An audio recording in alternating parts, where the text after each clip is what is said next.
Je vous salue Marie, pleine de grâce, le Seigneur est avec vous. Vous êtes bénie entre toutes les femmes, et Jésus, le fruit de vos entrailles, est béni. Sainte Marie, Mère de Dieu, priez pour nous pauvres pécheurs, maintenant et à l'heure de notre mort. Amen. Je vous salue Marie, pleine de grâce, le Seigneur est avec vous.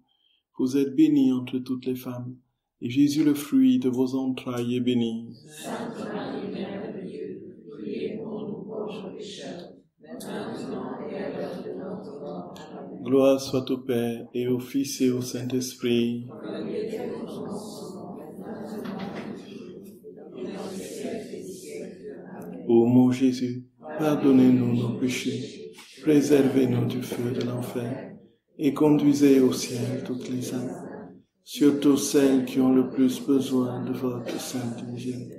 Ô Marie conçue sans péché, ô Marie conçue sans péché, ô Marie conçue sans péché, que par la miséricorde de Dieu, les âmes des fidèles trépassés reposent en paix. Au nom du Père, et du Fils, et du Saint-Esprit. Amen. Chers frères et sœurs bien-aimés, il y en a des questions. Nous entamons donc notre atterrissage dans quelques minutes. Et donc, s'il y a plusieurs Jésus, puisqu'en ayant donc chacun un, et nous continuons de l'autre côté de la vie qu'on a eu avec lui ici-bas, est-ce qu'il y a aussi plusieurs Maries? Donc, en fait, Jésus, notre très sainte mère, forme un Jésus dans chaque âme. Donc Jésus est formé dans chaque âme. Donc maman travaille à former Jésus dans chaque âme. Donc il y a un Jésus qui est formé dans chaque âme. De sorte que le Jésus qui prend possession de nos actes est le même qui prendra demain et qui prendra après-demain, dans 2 ans, dans 3 ans, et dans 10 ans, dans 20 ans, ainsi de suite, ou encore qui a pris possession il y a quelques années. Et c'est le même qui le fera pour les autres qui sont autour de moi, ainsi de suite. Donc, maman, et ça c'est ici on entre dans ce qu'on appelle, dans ce que nous connaissons aujourd'hui dans la divinité, et puis qu'on connaissait chez les mystiques, la bilocation, un peu. La question, en fait, est comment Jésus peut-il être à plusieurs lieux à la fois? Ça, c'était déjà le cas dans le débat sur l'Eucharistie. Ça, c'était déjà... Donc, puisque nous croyons que pour ce qui est de l'Eucharistie, Jésus est présent dans chaque petite miette c'est-à-dire que vous ayez une petite miette qui tient au bout d'une aiguille, ou que vous ayez un immense morceau, comme l'hostie de l'adoration que nous avons eu hier soir, et vous n'avez pas eu celui qui a mangé le gros morceau là, n'a pas eu un Jésus plus grand. Et puis, plus complet. Donc, celui qui a pris la petite miette au bout d'une aiguille a eu exactement la même chose que celui qui a avalé la grosse hostie d'hier soir. Donc, là, veut dire, frère et sœurs bien-aimés, que Dieu est présent en son corps, son sang, son âme et sa divinité. Et si vous aviez encore la possibilité d'émietter la miette au bout d'une aiguille en particules microscopiques, Jésus serait encore entièrement, parfaitement présent dans chacune de ces miettes. Et donc, quand la très sainte mère forme un Jésus pour l'âme, frère et sœurs bien-aimés, donc ça veut dire que maman est partout. On a dit que tous les êtres créés sont gravés en maman. Tous les actes de créature qui sont saintement accomplis ont pour maternité et droit d'auteur la maman. Et donc c'est elle qui active, qui actionne la vie de Jésus en nous. Donc ça veut dire que là où est Jésus, là est maman. Où que vous alliez, là où vous trouvez Jésus, vous trouverez sa mère. Et donc on ne peut donc pas les dissocier. Autant de Jésus, autant de Marie, si vous voulez. Vous voyez. Donc, au sujet des indulgences et privilèges accordés aux âmes qui portent dévotement le scapulet de Notre-Dame du Mont-Carmel, pourriez-vous, s'il vous plaît, m'aider à savoir si je dois le conserver ou pas, car en ayant connu, désiré et aimé dans la divine volonté, j'ai ressenti petit à petit que je pouvais l'enlever. Est-ce normal ? Ensuite, ou bien devrais-je le conserver, non pas pour moi, car je sais qu'en vivant dans la divine volonté, une bonne mort m'est accordée avec maman Marie, justement puisque notre Seigneur dit que celui qui vit dans la divine volonté ne connaîtra pas le purgatoire, voyez, mais plutôt pour mon prochain. Donc, c'est-à-dire notamment pour offrir les jours d'indulgence plénière et les bénéfices accordés par notre céleste Mère pour soulager quelques âmes du purgatoire. Point d'interrogation. Merci infiniment pour toutes les lumières. Donc, il y a deux questions. Est-ce que dans la divine volonté, je dois conserver le scapulaire? Non. En fait, frères et sœurs bien-aimés, le Seigneur dit, je ne suis pas venu abolir mais accomplir. En fait, c'est la vérité. Ici, on est au cœur de ce qu'il y a de plus, frères et sœurs d'amour. Les sacrements, tout comme les sacramentaux, ne seront pas abolis avec la divine volonté. Voyez ça. Comprenons bien les choses. Si nous aspirons à ce que Dieu vive pleinement et parfaitement en nous, il sera heureux de voir que nous portions l'habit de sa maman. Et puis, cet habit-là que nous portons pour sa maman, bien sûr, même si l'office des grâces ne s'applique pas à nous parce que c'est déjà le cas avec la vie dans la divine volonté, mais nous ne savons pas si ce n'est pas ce scapulaire-là qui va nous maintenir dans cette divine volonté si nous voulons en sortir. Du moment où nous ne sommes pas encore pleinement établis dans cette divine volonté, nous ne sommes pas dans le mode complet. Voyez. Donc, notre très sainte mère prévoit les secours absolus, inconditionnels, pour ceux qui portent cet habit et remplissent les conditions de cette don. Il y a ça, il y a tout ça. Donc, de sorte que, lorsqu'on est dans la divine volonté, lorsqu'on essaie de vivre la vie de Jésus en l'invitant dans tout ce que nous faisons, il vient vraiment. Mais la perfection de son établissement en nous n'est pas assurée, n'est pas garantie. Tout le temps, la preuve, c'est que nous allons nous confesser parce que nous sommes sortis par nos péchés de cette divine volonté. Et puis, désormais, effectivement, en Dieu, quand on vit cette spiritualité, quand on vit cette sainteté dans la divine volonté, quand on essaie d'en vivre, le principe pour ceux qui prennent le train en marche et pour ceux qui ne sont pas très au clair, c'est qu'on demande à Jésus de venir tous les vivre en nous.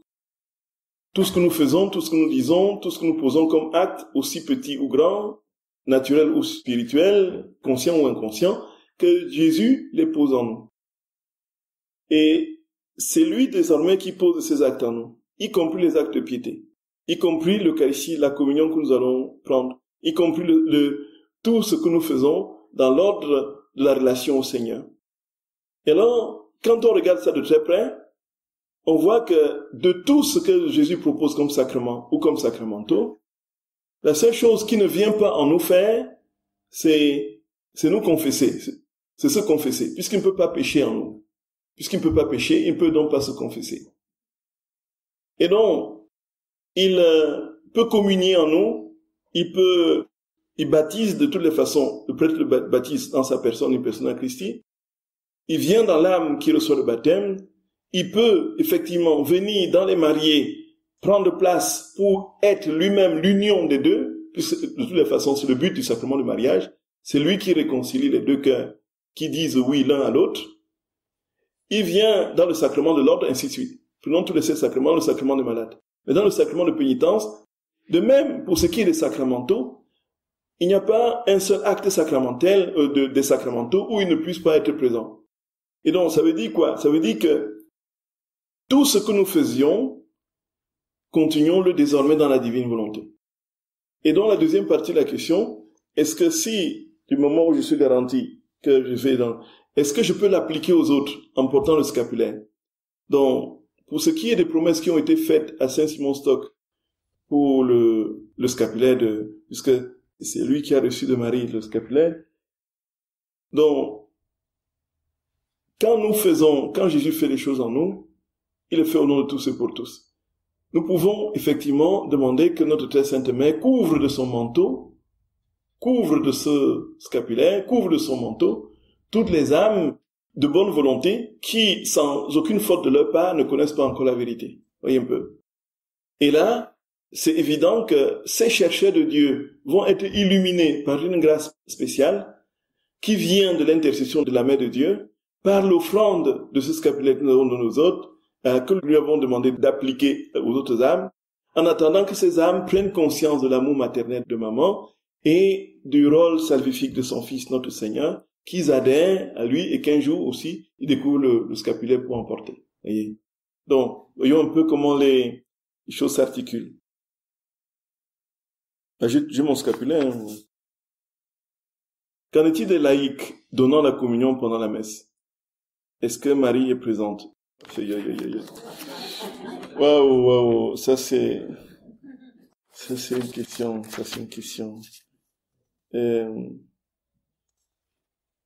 Donc, frères et sœurs bien-aimés, il faut dire que il y a des situations, frères et sœurs bien-aimés, donc de toutes les façons, que ce soit, même si un sataniste tient la communion, Marie est là. Marie protège, voyez. Marie tient la communion. Comprenez? Donc, on n'a pas besoin que ce soit un laïc qui fasse partie de Marie. Même si le diable ne peut pas chasser Marie, donc, elle est toujours là, de toutes les façons. Là où est son fils, là est la Vierge. Voyez. Quelles que soient les conditions dans lesquelles le Seigneur est donné, Marie est là, maman est là. Maman est là. Donc, Luisa n'est-elle pas encore au ciel à côté de Marie, puisque ça doit être sa place d'après. Donc, en fait, elle est au ciel. En fait, on dit que la sainteté de notre très sainte mère est suréminente. Elle est suréminente. Il n'y a aucune créature qui ait été aussi imprégnée. Et puis, voyez, tous les autres saints ont été pécheurs. Même ceux qui ont accompli parfaitement la vie de Dieu, y compris Luisa, qui a eu la grâce de recevoir le don spécial, la divine volonté dans la connaissance qu'elle nous transmet et que nous comprenons et dans son vécu, ça a été progressif chez elle, voyez. Ça a été progressif. Et on voit bien que dans les débuts, je pense pas qu'elle feinte de dire qu'elle s'est confessée pendant 7 heures de temps, voyez. Au tome 1, il y a une confession. Ça dit que le Seigneur est allé au plus profond de son esprit, relever tout ce qui était en discordance avec la vie de Dieu. Et pendant 7 heures de temps, elle s'est confessée. Marie, elle est née sans tâche, d'une part, elle a réussi son test, elle n'a jamais quitté la divine volonté. Là où, quel que soit le type de créature que nous prenons, elles ont été. Donc, au ciel, effectivement, il y a Saint Hannibal, il y a tous ceux qui ont posé des actes dans la divine volonté, qui sont au ciel. Mais, maman dit que le degré de communion, de perfection, de communion avec cette vie divine, elle seule, elle a été capable de le réaliser. Vous voyez, c'est ça en fait. Et donc la sainteté de Marie au ciel surpasse la sainteté de tous les autres saints réunis. C'est ça en fait. Même si aujourd'hui, même aussi au ciel, ils sont pleinement dans la divine volonté, si vous voulez leur divine volonté, c'est une divine volonté, mais c'est la divine volonté, c'est la même. Mais je ne sais pas comment traduire. Peut-être que notre compréhension du mystère est très limitée à cause de notre inaptitude à exprimer par le langage ce qui se passe au ciel. Mais c'est évident que notre mère au ciel a la place que personne d'autre n'a. Voyez? On est d'accord, frère Sabine? Ouais. Est-il juste de dire que Marie et Jésus forment la première église au moment de l'enfance de Jésus et que les saints participent à la mission de Marie? Oui. Disons que l'église naît le jour de la Pentecôte, lorsque les apôtres sortent et proclament avec onction, dans une langue que tout le monde entend dans sa propre langue maternelle. L'église, 3000 baptêmes. L'église commence avec la Pentecôte. Et la naissance de l'église, frères et sœurs bien-aimés, qui va se constituer, a à sa tête, comme éducatrice et formatrice, notre très sainte mère. Nous l'avons entendu. Voyez. Jésus est l'époux de l'église. Peut-on dire qu'il est l'époux de Marie? Nouvel Adam et nouvelle Ève. Donc, on traduit dans la théologie mariale de Saint Louis-Marie Guyon de Montfort comme de Saint Maximilien Marie Kolbe, l'Esprit Saint est l'époux de Marie, voyez. Marie est l'épousée de l'Esprit Saint. Et comme nous l'avons compris chez Saint Maximilien Marie Kolbe, elle est l'incarnation. Bon, au sens où on doit l'entendre, bien sûr, de manière très spécifique, liée à cette relation particulière que... Mais dans la Trinité, il y a un mouvement, un dynamisme qui fait qu'aucune des personnes bien qu'elle soit distincte, du fait du principe de l'incommunicabilité, ne peut pas être isolée. Les trois personnes ont leur spécificité, leur constitution, leur identité, qui ne sont pas confondues à l'autre. Le Père est le Père, le Fils est le Fils, le Saint-Esprit est le Saint-Esprit. Le Père ne se transformera jamais en Fils. Le Fils ne se transformera jamais en Saint-Esprit. On est bien d'accord, frères et sœurs. Donc c'est le principe d'identité et d'incommunicabilité qui régit la Trinité. Et ce qui veut dire que l'Église a été ferme lorsque elle a condamné l'hérésie du modalisme. Le modalisme qu'on a aussi appelé le patripassianisme, qui était, lorsqu'on voulait établir au premier concile de Constantinople de 381, on a voulu effectivement comprendre quelle était la nature de l'Esprit Saint. Parce que certains, ceux qu'on appelait les pneumatomaques, considéraient que l'Esprit Saint, n'est-ce pas, c'était comme un ange, c'était comme un... Et toutes les broderies autour du Saint-Esprit commençaient à prendre forme. Et certains sont allés dans des hérésies en disant que, en fait, il faut comprendre l'incarnation tout simplement comme un travail de transformation d'un unique Père, parce qu'on voulait éviter, contre le trithéisme, on voulait affirmer l'unicité de Dieu. Et donc, cette hérésie va dire qu'en fait, si on pose le Père, le Fils et le Saint-Esprit, on pose trois dieux. Et ce que vont critiquer les musulmans et tout ça, vous, les chrétiens, vous êtes polythéistes parce que vous croyez en trois dieux, et le Père, le Fils et le Saint-Esprit, alors que Dieu est unique, Dieu est un. Et alors, comment résoudre ce problème? Alors ils vont dire que, en fait, le Père, c'est un seul Dieu qui s'est transformé, n'est-ce pas, qui a trois modes d'existence. Il est Père lorsqu'il crée toutes choses. Ensuite, il se transforme en Fils, il vient s'incarner, et puis il meurt sur la croix. C'est pourquoi on a appelé le patripassianisme. C'est-à-dire que Dieu, le Père, souffre. Voyez, patio et patrie. Donc le Père souffre sur la croix, donc le Père meurt sur la croix. Et puis, quand il ressuscite, il monte au ciel, il se transforme en colombe, il se transforme en Saint-Esprit, il vient à la Pentecôte. Et c'est comme ça qu'ils vont tenter de résoudre. Mais en fait, nous établissons bien qu'il y a trois personnes en un seul et unique Dieu. Et puisque il y a trois personnes en un seul et unique Dieu, le Saint-Esprit ne sera jamais le Fils. Le Fils ne sera jamais le Saint-Esprit, inversement, ainsi de suite, tout ce que vous voulez. Mais ils sont tellement intimement unis que le Père et le Fils et le Saint-Esprit ne peuvent pas être séparés. Il y a entre eux une circulation d'amour, une circulation de communion, c'est ce qu'on appelle la périchorèse, qui fait que le Père est dans le Fils est dans le Père, le Saint-Esprit est dans le Père et le Fils, qui fait leur communion. Si vous prenez le Père, vous ne pourrez jamais le séparer du Fils et du Saint-Esprit, ainsi de suite. Voyez. Et donc, du coup, quand l'Esprit Saint vient, c'est l'Esprit du Père et du Fils. Comme va le dire le Concile de Constantinople, lié à celui de Nicée, qui vont tabler définitivement sur la réalité de la nature de Jésus avec son Père, la communion de nature, homoousiosto patri, et puis la question, effectivement, du Saint-Esprit qui va être résolue aussi. Il procède du Père et du Fils. Et avec le Père et le Fils, il reçoit même adoration et même gloire. Il a parlé par les prophètes. Donc, c'est l'Esprit du Père et du Fils.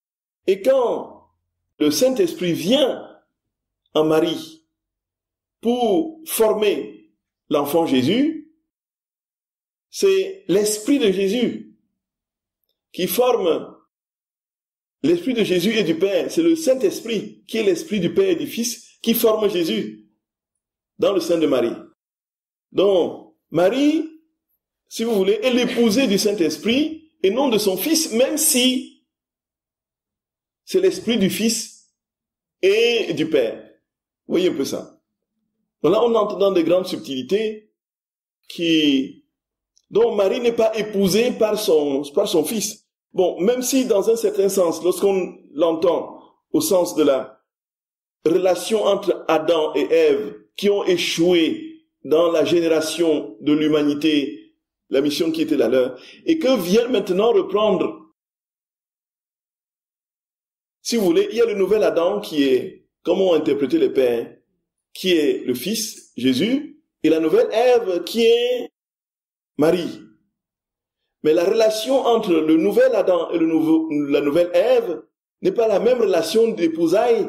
Voyez un peu. Marie est la mère de Jésus et non pas l'épouse de Jésus, voyez, dans ce sens-là. Et donc la troisième personne de la Trinité intervient, le Saint-Esprit, pour réaliser véritablement cette épousaille dans la communion de la Trinité cette fois-ci, pour que Marie, participant à la vie divine, reçoive cette vie divine de son Fils qui l'habite, ce Fils a été ensemencé par l'Esprit du Père et du Fils, l'Esprit de la Trinité. Celui qui a posé cette question cherche loin.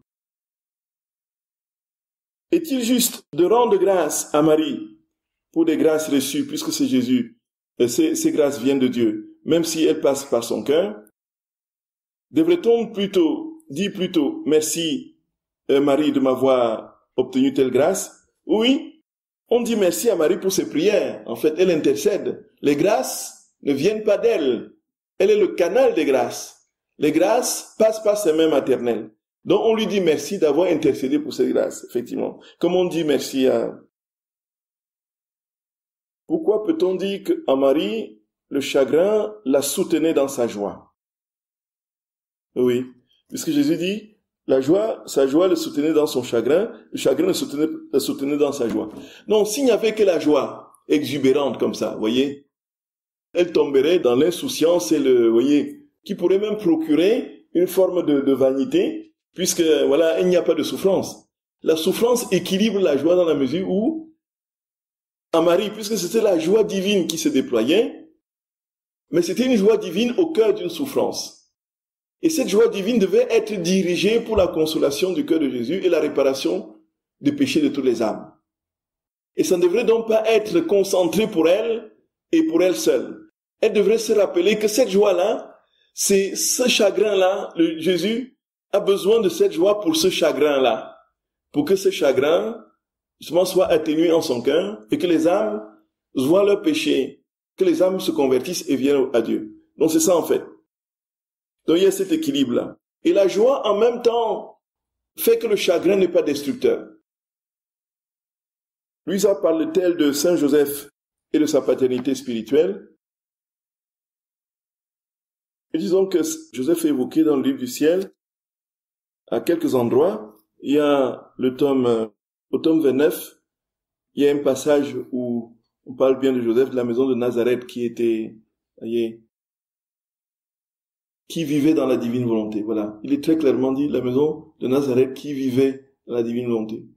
Qui vivait en Dieu. Donc, dans cette maison de Nazareth, c'est Marie, Joseph et Jésus qui sont imprégnés de la vie de Dieu. Joseph est dans le halo de la vie de son fils et de son épouse. Donc, la vie divine que les deux êtres portent dans cette maison retentit sur Joseph. Cette fois-ci en réverbération. Et la source étant le Fils, la mère ayant eu par participation, par une grâce spéciale, cette vie du Fils en partage, et le Père putatif, et dont l'époux de Marie, le reçoit de manière en réverbération, donc comme un halo qui l'entoure, sans que ça le constitue fondamentalement, le faisant participer à la vie des deux autres. Et ces frères et bien-aimés, la paternité de notre très saint Seigneur sur nous est la paternité que son Père lui a donnée.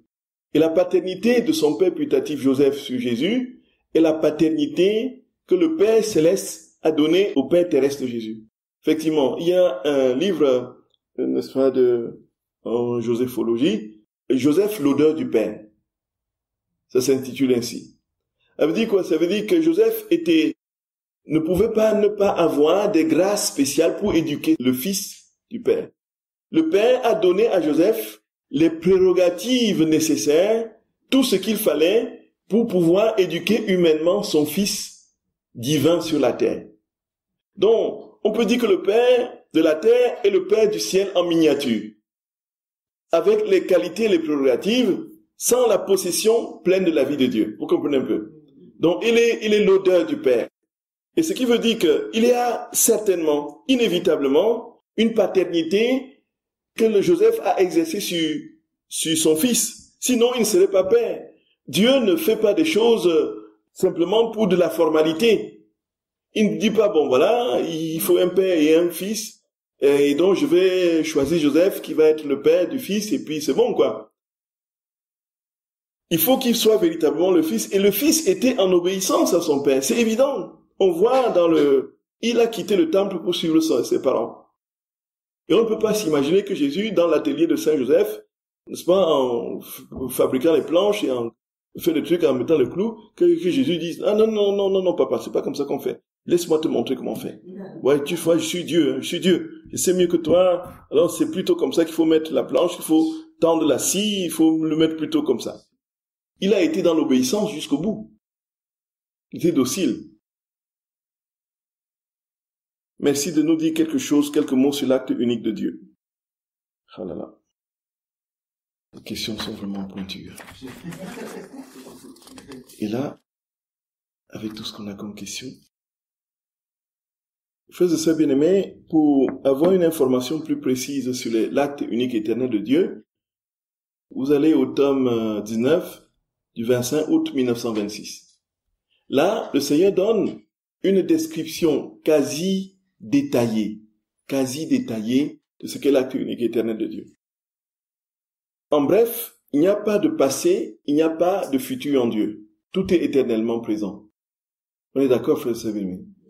Donc, c'est dans le temps des hommes qu'il y a un présent, un passé, un futur. Nous sommes là depuis une semaine. Nous avons commencé le lundi et nous sommes samedi. Donc nous décomptons les jours. Et les jours sont décomptés en heures, les heures en minutes, les minutes en secondes, ainsi de suite. Les secondes en tierces, ainsi de suite. Et les semaines, on va au mois, aux années, ainsi de suite, au siècle, au millénaire. En Dieu, il n'y a pas cela. Tout est donné d'emblée. Il n'y a qu'un éternel présent dans un acte éternel, unique et parfait. Cela veut dire, frères et sœurs bien-aimés, que l'acte unique aussi est compris dans le sens d'un acte premier qui a généré tous les autres actes. Pour reprendre la concaténation d'Aristote. Je veux me le canoniser. J'allais dire Saint Aristote. C'est pas possible. D'Aristote, voyez un peu. Un acte premier posé par le moteur premier, comme il appelle le moteur premier, qui a généré les autres actes. Dieu dit que la lumière soit et la lumière fut. La lumière génère telle chose. La lumière génère les plantes génèrent ainsi de suite. Donc vous posez un acte comme par effet domino, les autres suivent et ainsi déroulent l'ensemble des actes en un acte. Alors cet acte premier éternel ne souffre pas de la succession du temps. Et donc cet acte a généré toute chose qui fait que nous sommes dans la succession. Il y a un temps où nous commençons, un temps où nous grandissons, un temps où nous mourons. En Dieu, il n'y a pas cela. Il n'y a ni passé ni futur, tout est éternellement présent. Et si tout est éternellement présent, il n'y a donc pas un temps où Jésus est né, un temps où il a grandi, un temps où il est monté sur la croix, un temps où il est mort. Tout ça a été donné d'un coup, une fois parfaitement dans son acte éternel. Pourquoi est-ce qu'il y a eu un temps où il est né, c'était à Bethléem il y a 2000 ans. Pourquoi est-ce qu'il y a eu un temps où il a grandi, c'était à Nazareth. Pourquoi il y a eu un temps où il est mort, c'était à Jérusalem en l'an 33, et oui, ainsi de suite. Tout simplement parce que c'est dans le temps des hommes, avec la succession des temps, ça existe. Donc tout cela est parfaitement établi en Dieu, de manière définitive, dans son acte éternel. Et ce qui veut dire quoi? Ce qui veut dire que quand nous entrons dans cet acte éternel, quand Jésus vient en nous faire et vivre des choses, nous entrons dans cet acte. Et donc il n'y a plus de temps. Nous entrons dans l'éternité, il n'y a plus de temps. Et nous pouvons, avec un acte que nous posons, toucher ceux qui viendront 200 ans, 300 ans après nous, et ceux qui sont passés 5000 ans avant nous. Voyez. Il suffit de dire à Jésus de venir faire des choses en nous, il nous fait entrer dans cet acte éternel, et puis le retentissement est transtemporel, et puis universel. C'est inouï. C'est pourquoi vous dites un bonjour et ça retentit sur ceux qui viendront dans 200 ans. Oui, on va terminer la question, ma chère. C'est dans la divine volonté, tout à fait. Il ne pose pas des actes éternels. Non, celui qui pose simplement des actes humains sans que ce soit Jésus qui les pose. C'est ça en fait. Si c'est Jésus qui pose, ces actes sont d'emblée éternels. Oui, c'est ça en fait. Donc que faire avec les protestants qui ne reçoivent pas Marie? Il faut prier pour eux. Oui. Donc, pouvez-vous donner des informations sur les villes, paroisses, curés en lien avec la divine volonté? Vous pouvez demander à Huguette et Nathalie au fond de truc après. Dans les informations sur les différents lieux des prêtres qui sont inscrits à l'association et qui sont favorables à la divine volonté. Donc, la question de l'œcuménisme me taraude. Comment vivre la relation avec nos frères séparés? Dans le respect, voilà, dans le respect et prier pour que l'unité se fasse un jour. Voyez un peu. Et l'unité se fera autour de la vérité. Sans annuler ce que nous sommes en tant que catholiques, ce serait contraire à la vérité, tout à fait. Sans considération pour ces pauvres qui ne sont pas entrés dans l'entièreté de la vérité, ce serait contraire à la charité. Donc en fait, que pouvons-nous faire aujourd'hui pour qu'ils comprennent la place de Marie, la place de l'Eucharistie, l'importance de la communion des saints? Que pouvons-nous faire? Sinon prier que le Seigneur, frère bien-aimé, fasse advenir son règne.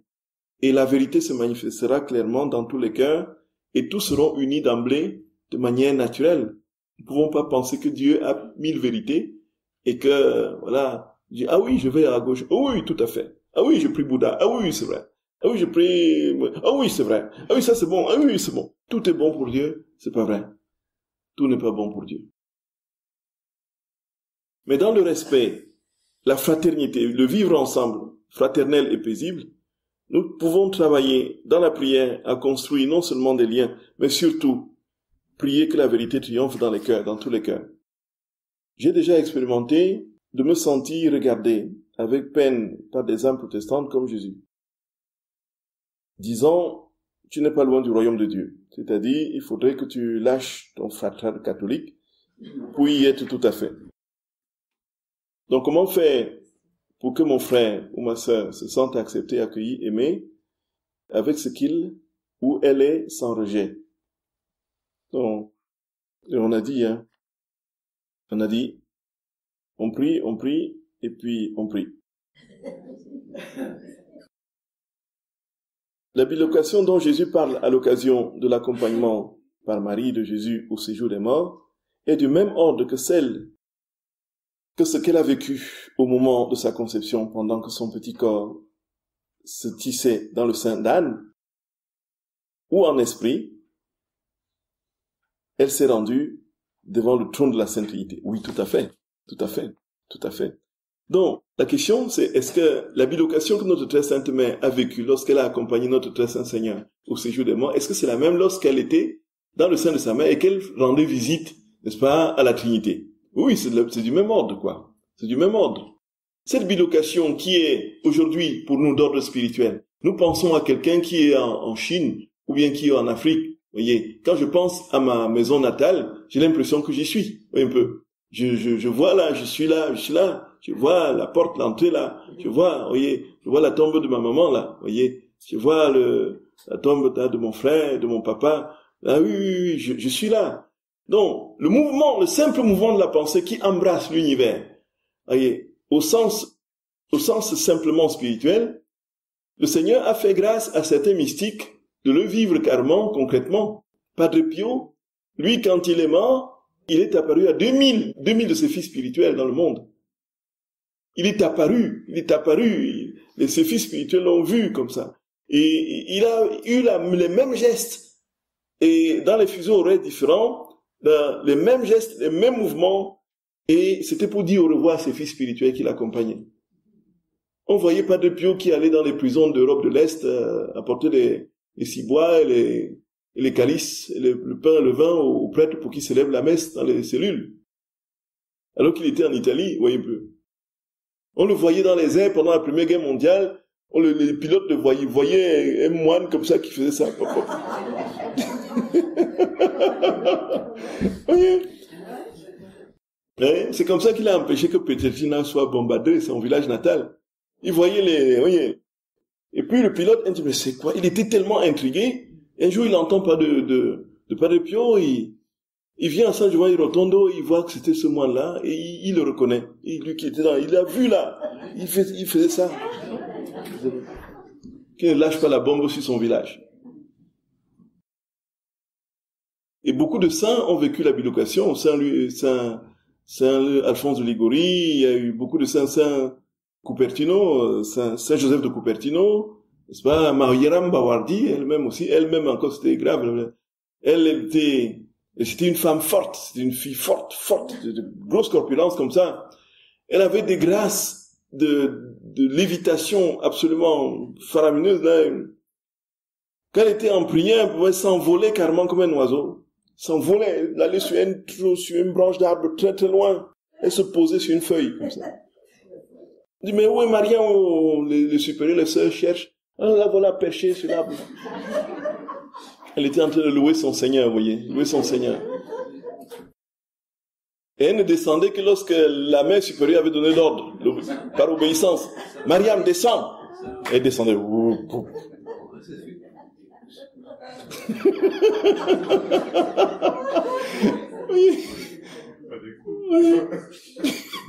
Oui. Aïe. Vous savez, avec le Seigneur, on peut vivre tout, hein. Faut s'attendre à tout. Mais, en fait, cette bilocation, c'est une grâce mystique spéciale. Mais nous n'avons pas besoin forcément de ça pour être partout où Dieu est, quoi. Il suffit de l'inviter en nous et il nous rend présents là où il est.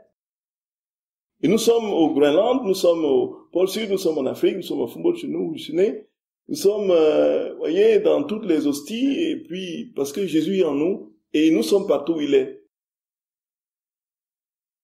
Celui qui croit en moi fera des œuvres que je fais, et même de plus grandes, car je vais vers le Père. Comment une créature, vivant dans la divine volonté, pourrait-elle accomplir des œuvres les plus grandes que celles faites par notre Créateur et Rédempteur? Donc, ce verset est d'abord à comprendre au sens missionnaire du terme. C'est-à-dire que Jésus a formé 12 disciples, 12 apôtres.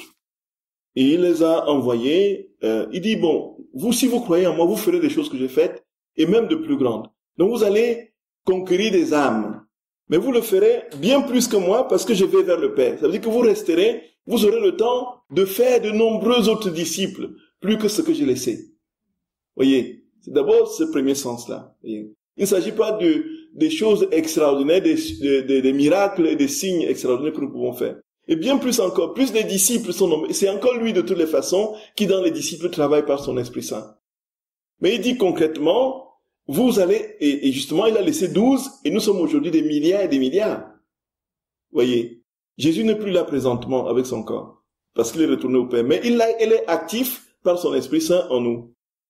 Ça c'est le premier sens, ça c'est le sens véritable.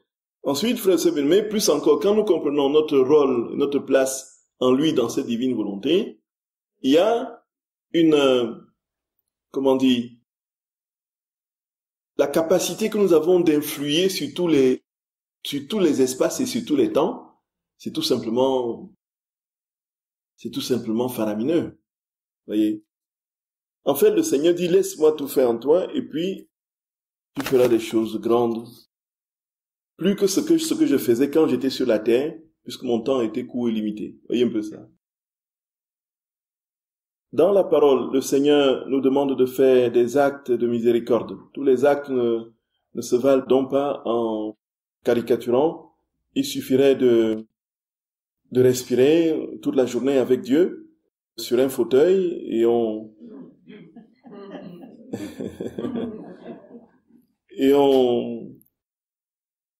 ferait salut Dieu pour le monde, on ferait le salut de tout le monde, oui.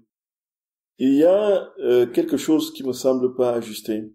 Si tous les actes se valent, puisque Dieu est le même quel que soit l'acte que l'on pose. Oui, tout à fait. C'est vraiment là où notre intelligence bug. C'est vraiment cela. La respiration que vous faites là, ça aura la même valeur que le travail que vous avez accompli sur toute une journée. En fait, le Seigneur dit, dans tout ce que tu fais, dans l'infiniment petit de tes actes, je suis parfaitement présent. Je ne suis pas un tout petit peu Jésus dans le petit acte, un gros Jésus dans le gros acte, un moyen Jésus dans le moyen acte, un gigantesque Jésus dans le gigantesque acte. Je suis parfaitement ce que je suis dans tous les actes, petits ou grands. Comme l'Eucharistie, exactement. C'est ça. Ça, c'est le mystère de son amour insondable. Et s'il avait, frères et sœurs bien-aimés, regardons bien, nous avons une taxinomie, une façon de classifier les personnes et d'évaluer les compétences. Vous imaginez, s'il n'était que dans les grands actes des hommes qu'ils posent, la grande intelligence, la grande faculté de réfléchir, d'écrire des livres, de construire des gratte-ciel, de construire, ainsi de suite. Les pauvres de Jésus, les trisomiques, ceux qui n'ont pas, oui, ils ne poseraient jamais un acte en Dieu, parce que leur acte consisterait à ceux qui tombent, qui naissent malades, incapables et qui végètent, qui n'ont que la respiration et Dieu ne les visiterait jamais, parce qu'il n'attend que les grands actes. Non, non, non, non. Jésus dit qu'un seul acte posé dans la divine volonté est plus grand que tous les actes du monde entier qui ne sont pas posés en lui, y compris les grosses réalisations que nous faisons et sur lesquelles nous construisons notre orgueil. Que répondre aux prêtres de nos paroisses qui pensent, donc sans la connaître, qu'il s'agit d'une spiritualité parmi d'autres? Donc construire la réponse sur le fait que la divine volonté est le couronnement de toute l'histoire du salut est correct, n'est-ce pas? Oui. Donc que donner à nos prêtres pour leur permettre de découvrir et prendre goût? Frères et sœurs bien-aimés, encore une fois, vous connaissez la situation actuelle de la divine volonté. Et les évêques nous invitent à la discrétion et à, comment dire, ils nous respectent, ils nous invitent à l'encadrement théologique des groupes. Voyez. Ça c'est une chose. Et donc, avec toute la vague que ça a créé, ça a sémé une espèce d'inquiétude dans la tête de beaucoup de prêtres et tout ça. Voyez un peu. Donc, il faut tout simplement, si un prêtre ne veut rien entendre, je vous en supplie humblement, déjà, on ne vous demande plus de dire, bon voilà, allez, divine volonté, est-ce que tu connais, d'aller comme avec un zèle, voilà, dire, voici, bon, maintenant, si un prêtre s'intéresse, vous lui dites, ah non, d'accord, vous vous intéressez, on va vous donner quelque chose qui va vous aider à comprendre. Si c'est un prêtre, bon, comme il a fait la théologie, vous lui donnez la thèse de doctorat de Joseph Yannossi. Frères et sœurs bien-aimés, moi je suis absolument intimement convaincu que c'est juste une parenthèse et une mauvaise passe. Parce que les questions qui sont soulevées dans le document, vous avez tous lu. Est-ce que vous avez vu un truc comme ça dans votre propre lecture, que Jésus dit qu'il ne faut pas, que l'amour miséricordieux n'est pas présenté dans les livres du ciel, que la vision négative de l'homme et tout ça, moi j'ai l'impression de voir plutôt tout le contraire de ce qui est dit là. Mais il faut être dans l'obéissance, je vous en supplie. Ce n'est pas nous qui faisons l'histoire des saints, c'est Dieu qui a son œuvre entre les mains. Et donc, vous êtes discret et vous ne donnez des livres que quelqu'un s'intéresse et vous le demande. Voyez un peu. Et puis, les cénacles, si vous avez des questions dans les cénacles, des choses que vous ne comprenez pas, faites remonter ces questions, on vous apportera une réponse adéquate. Voyez un peu. Et puis, veillez à être dans l'obéissance, encore une fois. Et puis, si le prêtre vous dit, voilà, je veux pas en entendre parler, allez disparaissez dans la discrétion, voyez. Disparaissez, restez discret. Et puis, gardez cette confiance en Dieu que c'est lui qui conduit son œuvre. Et Luisa a été toujours comme ça. Et c'est comme ça que ça se passe. Il faut dire qu'aujourd'hui, il y a un déchaînement général sur tout ce qui est mystique, voyez un peu. On remet tout en cause. On est même allé jusqu'à remettre la sainteté de Jean-Paul II en cause, voyez un peu, avec des trucs. Marthe Robin, n'en parlons plus. Voyez un peu. Moi, je sais ce que Marthe Robin a fait dans ma vie, moi. Je sais ce que je dois à Marthe Robin. Qu'on dise qu'elle est faussaire et qu'elle n'est pas, voilà, que tout ça, elle a inventé, qu'elle a pris des idées à gauche, à droite. Mais ça, c'est vraiment, le démon est déchaîné aujourd'hui. Frères et bien-aimés. Je vous en supplie, au jour d'aujourd'hui, la seule attitude victorieuse, c'est l'obéissance, l'humilité et la discrétion. Comprenez? Et bon, voilà. Et il y a 130 prêtres qui sont inscrits à l'association. 130 prêtres. Et ils ont été, pour certains d'entre eux, dans le monde ou en Europe? Comment? Dans la francophonie. Ah non, pas en France. Aïe, aïe, aïe. 130 prêtres francophones. Il y en a en Afrique, il y en a en Europe, il y en a au Canada, et ainsi de suite, voilà, qui sont inscrits à l'association. 130. Ah non, pas en France. Bon, il y a des prêtres français, bien sûr, fidèles. Mais avec tout ce qui s'est passé, je peux vous assurer que ce qui est assez paradoxal, on a le Zoom des prêtres régulièrement. Ce qui s'est paradoxalement passé, il n'y a pas eu un seul prêtre qui s'est désinscrit de l'association. Et puis, au contraire, on en reçoit encore d'autres, voyez. Non. C'est pour dire que les personnes, on n'est pas dupes. On sait que on passe un cap. Les tribulations sont nécessaires. On ne peut pas imaginer que 5 papes qui ont été favorables à la cause, 17 confesseurs, 9 évêques, soient tous hérétiques. Que Saint Annibal, qu'on ait canonisé un hérétique. Que Joseph Ratzinger soit un hérétique. Que Jean-Paul II soit un hérétique. Voyez un peu. Il y a quelque chose qui ne tient pas, non? Mais ce n'est pas à nous d'entrer dans les justifications. Vivons ce que nous avons à vivre dans la discrétion, l'humilité, l'obéissance. Je nous en supplie humblement. Sinon, le reste, c'est contre-productif. Et donc, si un prêtre s'intéresse, vous lui donnez la tête de Januzzi, ou bien vous lui donnez... Il y a des livres qui sont appropriés pour ceux qui débutent.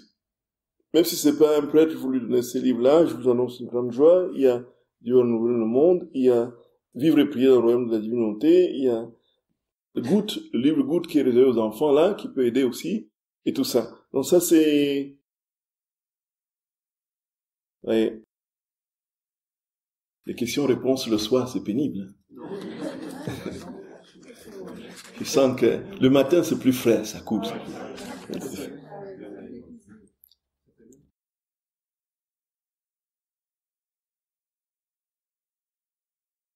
La mortification, c'est mourir à soi-même ou unir sa souffrance à la croix de Jésus, ou faire des sacrifices pour faire réparation.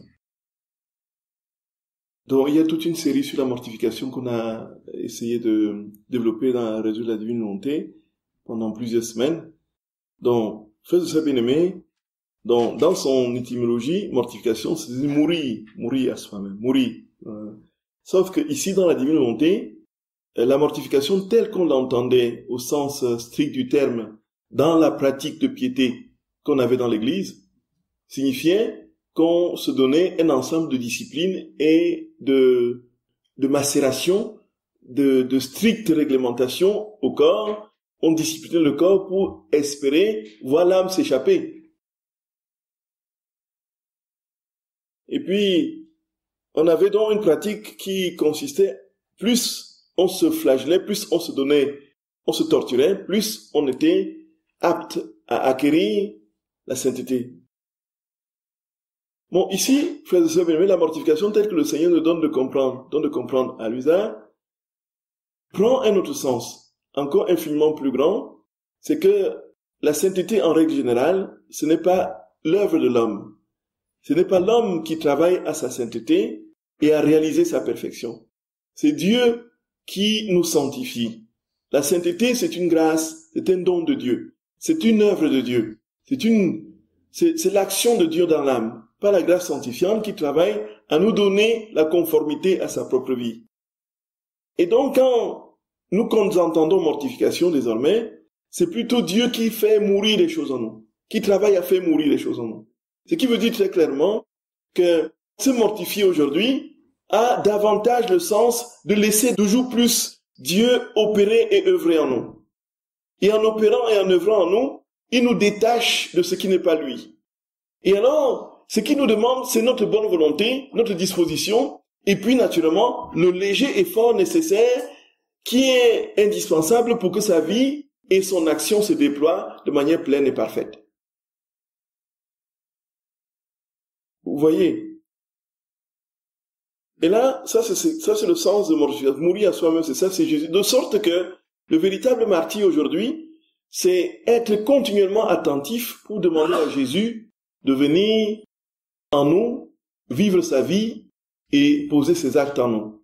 Et si nous sommes dans cette attention continuelle, nous sommes dans la véritable mortification au sens du terme, vous voyez, au vrai sens du terme aujourd'hui. Et donc, nous invitons Jésus tout le temps. C'est ça la vraie mortification, le martyre de l'attention dont on parle. Vous voyez un peu.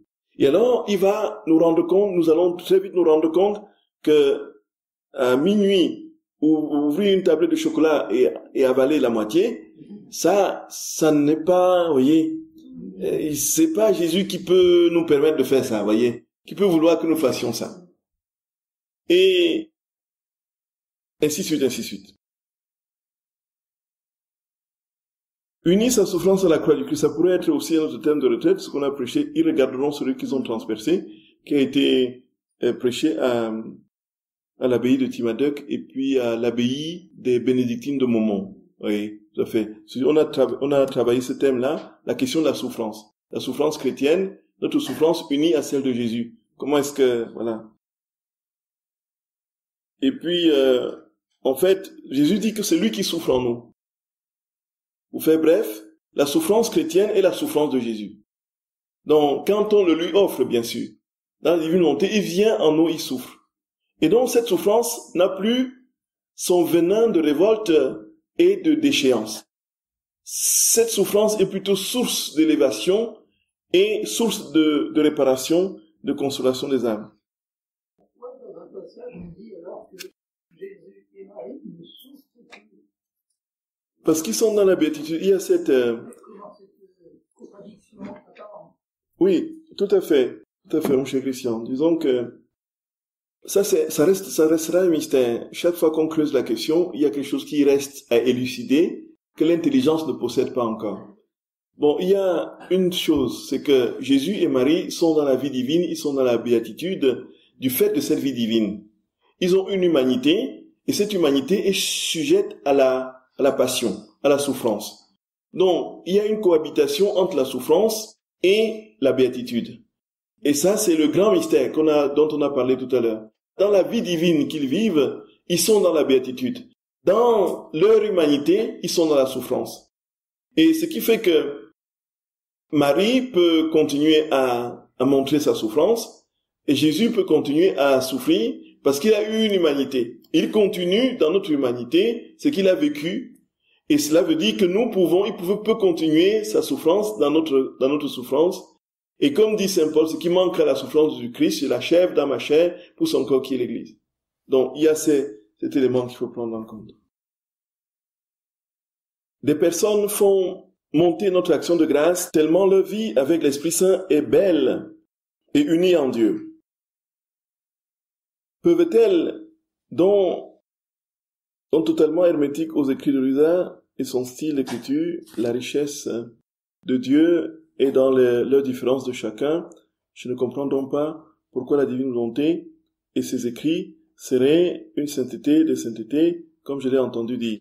Donc, en fait, les personnes remplies du Saint-Esprit, c'est-à-dire une chose est d'avoir les dons et les charismes du Saint-Esprit, et une autre est d'être intimement si unis à Dieu que tous les actes que nous posons soient des actes divins. Et donc, en théologie, on distingue bien entre la grâce sanctifiante, la gratia gratum faciens, et la grâce qui est d'ordre charismatique, qui est un don qui nous est fait extérieur, la gratia gratis date. Tout cela, les deux perspectives ne nous donnent pas la possibilité de poser des actes divins immédiats. La grâce sanctifiante fait qu'aujourd'hui, frères et sœurs, il y a des choses que nous ne pouvons pas poser comme péché. Vous, aujourd'hui, il y a des choses que vous ne pouvez pas faire. Et même si vous l'avez fait, vous avez une conscience tellement aiguisée que vous êtes dans le regret d'avoir fait ce que vous avez fait. Et donc, c'est la grâce, c'est le Saint-Esprit en vous qui vous met devant l'évidence, la lumière des actes à poser et des actes à ne pas poser. Et donc, cette grâce sanctifiante fait que ça, même quand vous êtes dans cette logique, vous n'êtes pas encore saint et pur, protégé de tout péché. On est d'accord, frères et sœurs bien-aimés. La preuve, c'est que nous allons continuer, malgré notre cheminement chrétien, on va continuer à nous confesser parce qu'on va se rendre compte qu'on a eu des pensées impures, qu'on a eu des jugements, des critiques, qu'on a eu des... je ne sais pas trop. Qu'on a menti, qu'on a jugé. Tous des péchés, malgré le fait que nous soyons en chemin. Et lorsque la Pentecôte est arrivée, la Pentecôte nouvelle est arrivée avec le renouveau charismatique, un peu dans les années 67, on a dit, voici la Pentecôte qu'on attendait. Et on a eu une euphorie, il y a des grâces, il y a eu des miracles, il y a des communautés qui se sont formées, des gens qui étaient remplis du Saint-Esprit, qui ont fait des choses extraordinaires. Et on a vu comment ça s'est terminé. On a vu comment ça s'est terminé, frères et sœurs d'amour. Et si c'était vraiment des actes divins, le ciel serait un paradis. Les communautés, ces communautés qui se sont cassées le nez, avec des tas de scandales, des pervers qui étaient remplis du Saint-Esprit, qui avaient des charismes, qui multipliaient le pain, tout ça. Les communautés seraient des paradis, donc des lieux de paradis. Mais combien ont souffert dans ces communautés-là où le Saint-Esprit était tous les jours présent? Donc il faut bien faire la différence. Donc ici on parle de sainteté dans le sens où Jésus te dit qu'il va venir vivre sa vie en toi de sorte que, à un moment donné même, tu pourras même ne plus pécher. Tu ne devras même plus pécher.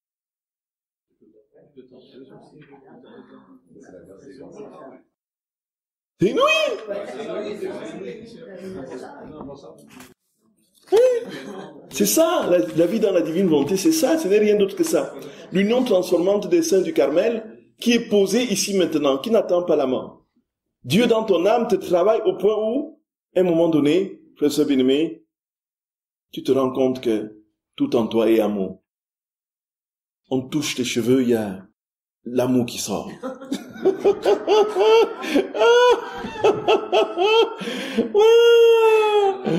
Oui, il y a la maman de Romia qui touche ses cheveux là pour que l'amour...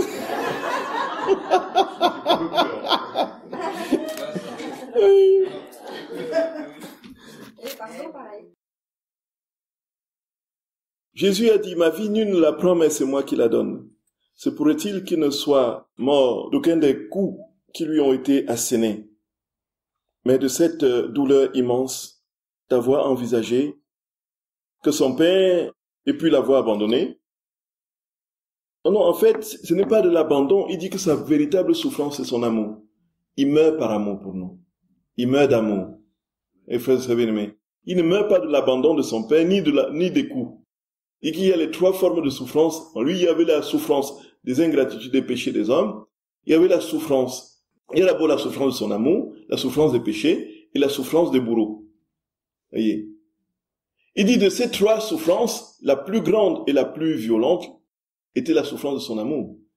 Parce que c'est son amour, c'est son amour qui était suffoqué. Et c'est son amour qui a généré les deux autres. Ou plutôt, son amour, c'est-à-dire que cet amour qui le consumait littéralement a fait que cet amour en déversant dans les âmes a reçu une ingratitude et il a souffert de cette ingratitude.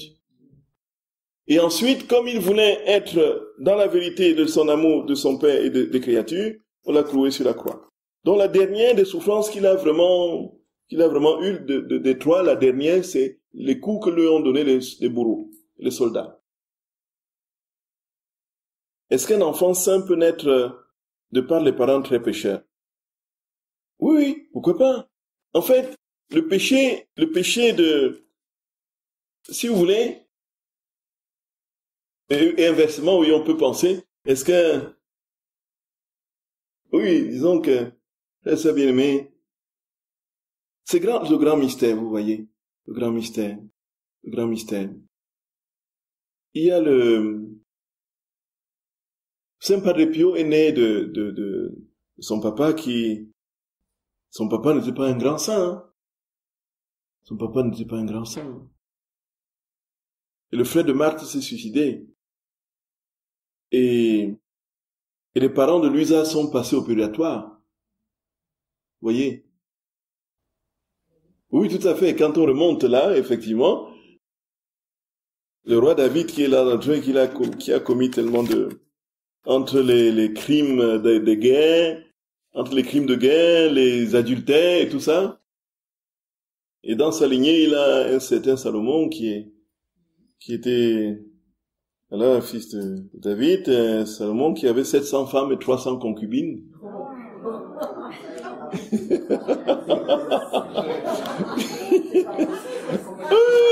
Est-ce que la Bible dit?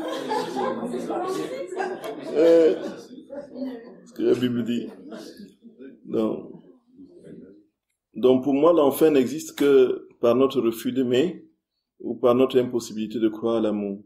Ce n'est pas Dieu qui me met en enfer, c'est un enfer, c'est mon refus de reconnaître son amour qui m'enferme dans la désespérance. L'enfer est la création de l'homme, pas de Dieu. On est d'accord?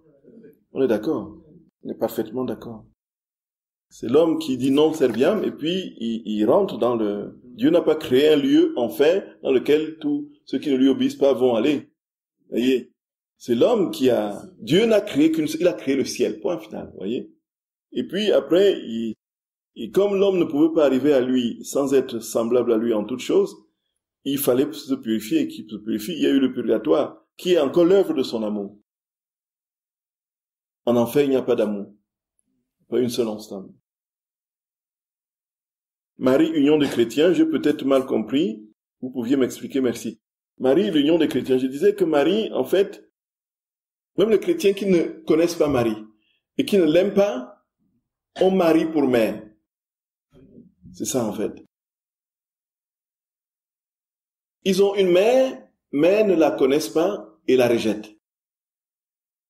Pourtant, cette mère est quand il pose un acte, quand Jésus fait un acte en eux, maman est là, mais il ne peut pas. Mais nous l'avons compris. Voyez. Merci de penser à faire la différence entre raison, faculté de l'âme, et l'intelligence, puissance de l'âme.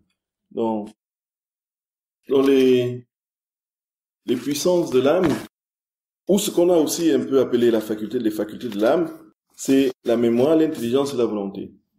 Et si vous voulez, si on veut établir une gradation, une différence de degré entre une intelligence en tant que simple faculté instinctive qui est donnée avec sa connexion, avec son lot de connexions de neurones et de circulation d'informations qui lui donne la capacité d'analyser, de prévoir et de mémoriser, là, effectivement, on peut l'établir dans l'animal. Puisque un chien est intelligent, il a sa forme d'intelligence, voyez. Mais il n'a pas une âme qui lui donne la puissance de l'intelligence qui est la puissance réservée à l'homme, qui est la faculté humaine qui est capable d'entrer dans l'intelligence du Créateur et d'épouser, voilà, la faculté du Créateur. Voyez un peu. Donc, les animaux, vous voyez les chats, ils sont drôlement intelligents. Les chiens, les corbeaux, ils ont une forme d'intelligence, on peut appeler intelligence, dans leur espèce, qui fait que, mais ce n'est pas une faculté de l'âme, ce n'est pas une puissance de l'âme, voyez. C'est, si vous voulez, l'intelligence qui est à leur disposition pour vivre la condition qui est la leur, dans l'état qui est le leur, d'animal. Un peu. Les corbeaux, carrément, quand ils piquent les noix, ils voient bien, ils cherchent le goudron, ils laissent tomber la noix sur le goudron pour que ça se casse, et un peu ainsi de suite. Quand ils veulent détourner un écureuil de son truc, et puis, quand ils vont garder, s'ils regardent bien sa proie, ils viennent à deux, il vient avec son petit là, et puis il fait semblant de boiter là, et pour que l'autre l'attrape comme une proie, il s'éloigne, et là son petit va dans son truc, il ramasse tous ses œufs. Il y a une intelligence dans l'espèce animale qu'on ne peut pas dire être intelligence, puissance de l'âme, voyez, faculté de l'âme. Quand on entend toutes ces vérités sur la vie de Marie et sur la manière dont elle exerce sa maternité sur nous et tout ce qu'elle fait pour prendre soin de nous résonne si fort en nous, pouvons-nous bien comprendre qu'elle a déjà imprimé tout cela dans l'acte unique éternel de Dieu au moment où nous communions, puisqu'elle est présente dans l'hostie avec son Fils Jésus. Et ce que nous lisons dans le livre du ciel nous le révèle par la voix de Jésus. Ça fait donc, en fait, maman vit ça déjà, voyez. Tout cela est concret et réel. La messe qui sera célébrée demain, maman sera là. Et quand vous recevrez l'hostie, vous recevrez la maternité de maman qui enseigne cette hostie. Vous recevrez cette hostie avec... Oh, c'est vous.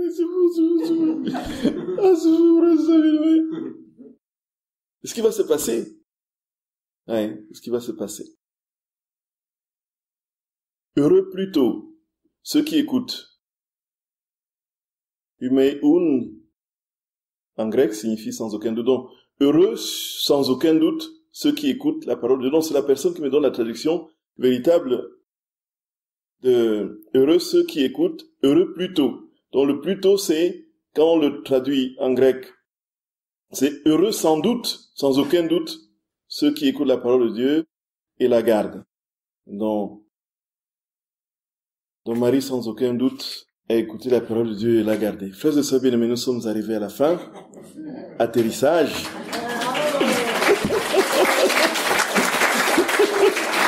Et puis, ah là là, on sent qu'il y a, le soir, c'est difficile, hein. Question-réponse. Je vous salue Marie, pleine de grâce. Le Seigneur est avec vous. Vous êtes bénie entre toutes les femmes. Et Jésus, le fruit de vos entrailles, est béni. Sainte Marie, Mère de Dieu, priez pour nous pauvres pécheurs, maintenant et à l'heure de notre mort. Au nom du Père et du Fils et du Saint-Esprit. Amen.